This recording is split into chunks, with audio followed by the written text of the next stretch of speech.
রাঙ্গামাটি খাগড়াছড়ির আদিবাসী পাহাড়িদের উদ্দেশ্যে আমি একটা কথা বলে দিয়ে যাই আপনাদের, যে আপনারা শান্তিপূর্ণ অবস্থানে থাকেন, আর আপনারা যদি কোনো রকমের ষড়যন্ত্র করে আমাদের আর্মির কোনো সেনা সদস্যের যদি একটু চুল পরিমাণ লোমেরও ক্ষতি করেন, আপনারা তো বাংলাদেশের নাগরিক কিন্তু আপনারা তো বাঙালি না, এটা তো আপনারা নিজেরাই বলেন।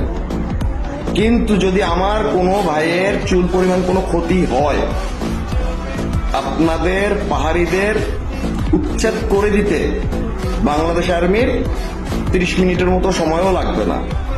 তো মানুষ বুঝে লাগতে যাবেন, 144 দ্বারা কারফিউ জারি করা হয়েছে, ঠিক আছে? সাবধানে থাকবেন, শান্তিপূর্ণ অবস্থানে থাকবেন। আর ক্লিয়ার করে জানাই দিচ্ছি, আমার কোনো আর্মির সদস্যের যদি একটা লোমেও টাচ হয়, এই ব্যাপারটা কিন্তু কোনো রকমের কোনো ছাড় দেওয়া হবে না, ঠিক আছে?